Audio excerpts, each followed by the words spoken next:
Hello and welcome. You're listening to Right Side of the Road.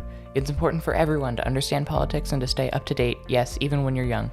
Join me every week as we explore the facts and the news in a way even a 12-year-old can and should understand it.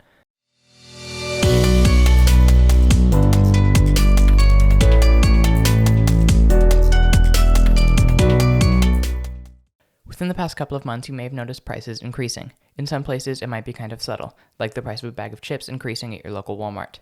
In others, it's pretty distinct, like the dollar store, yes, everything, generally a dollar, increasing its prices to $1.25.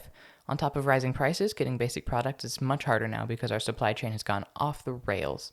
Today, we'll look at what inflation is, why it's happening right now, and how it affects you, as well as why the supply chain is in a crisis.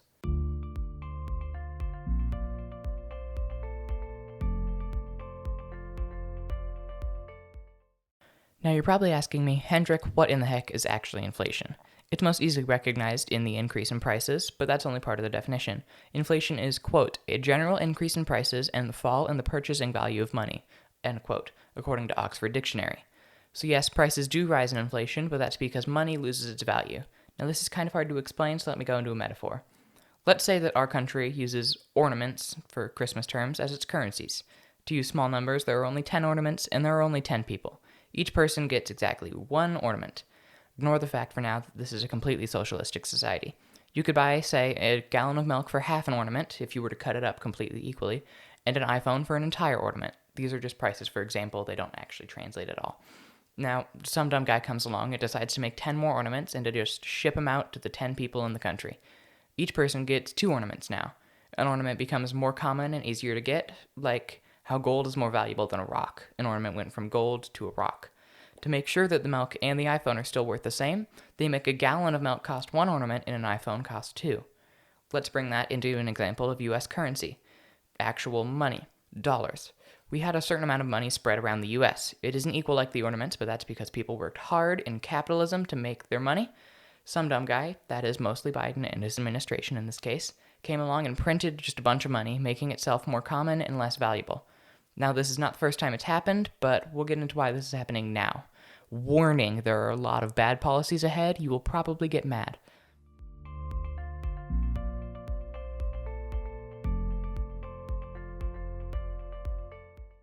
So now that you know what inflation is, you're probably asking me, why is inflation happening?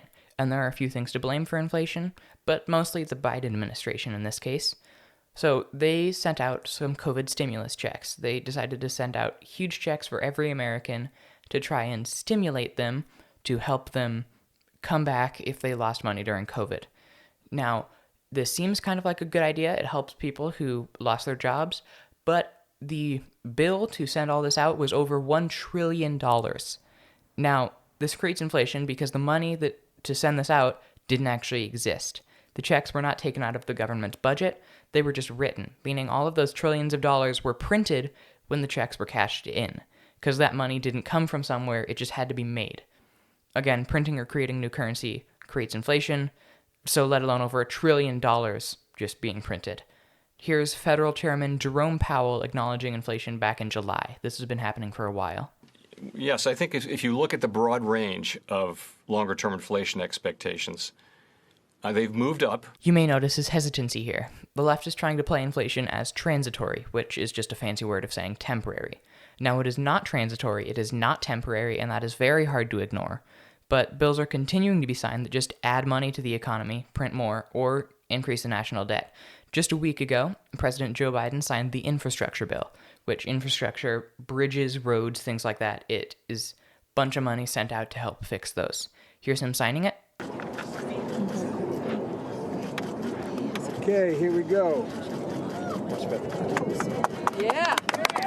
Bravo. Thank you. On the topic of the president, before I forget, don't you forget to leave a 5-star review and subscribe. There's a special episode coming out in the coming weeks all about the president that you do not want to miss. So, on top of the $1.2 trillion infrastructure bill that you just watched President Biden sign, his administration is trying to pass Build Back Better, meaning they're going to build back from COVID better. I don't know if it's better than it was during COVID or better than it was before COVID. That's just their title. So it's supposed to be about $3.5 trillion. Many prices are being considered by cutting different things out because some senators are not on board with this because they think it is an absolutely absurd amount of money, which it is. The bill's price, however, is estimated on temporary policies. So some of the policies and systems that they are trying to implement are only financed for 1 year through this bill. But after that year is over, if this bill gets passed, we know that the left is just going to vote on them again and make them the standard 10 years.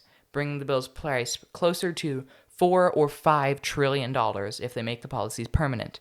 Finances for these bills are either added to our country's debt, or they are paid for by printing more money, causing yet again more inflation. You know the drill here. The current U.S. debt, as of the time of me reading and writing this, is $29 trillion over that, and rising by the second. For those of you watching on YouTube, I'm going to put up just a small recording of the U.S. debt counter.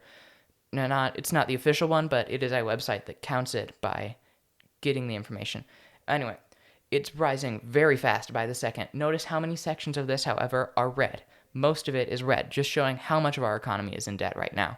And while bills like this cause inflation, the money that's created through it isn't distributed evenly among the people, like how every person went from 1 to 2 ornaments, making the cost of an iPhone go up, but the person does not get more money to pay for the iPhone.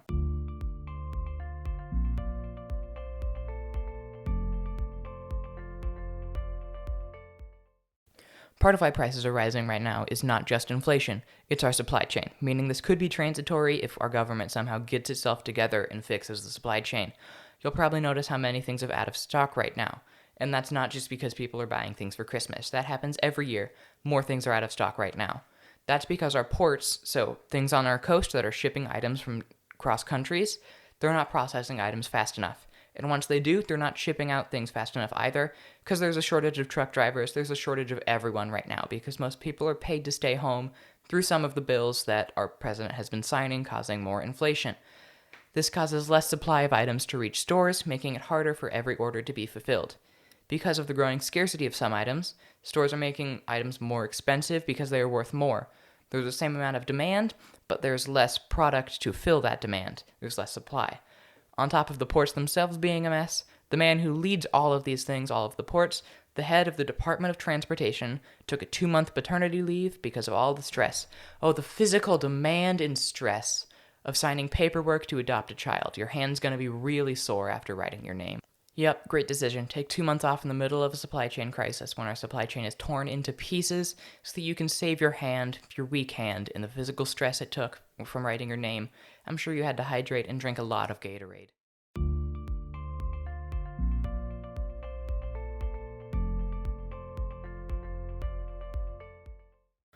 While inflation and the rise in prices does take a lot more money out of your pocket, there are a couple more effects, especially when considering the supply chain.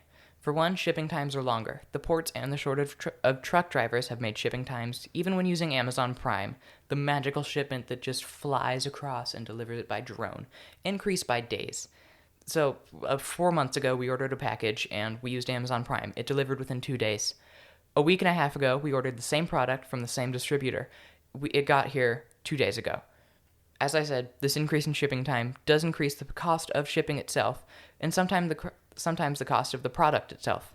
When the cost of parts used to make a product increases because of inflation, sometimes this would make the product increase more than inflation would even have it, because the distributor rakes up the cost for the consumer to compensate for the inflated parts. Then the higher price inflates as well, say if it were to inflate by 10%, if the thing's inflated by 10%, it would inflate even more by 10%. Many families are really struggling with inflated prices right now, especially those who just scraped by as it was, who really struggled. Well, that's it for this week. Our supply chain is more chaotic than a group of people walking down the street screaming for some odd reason. Inflation is more brutal than Dwight from The Office.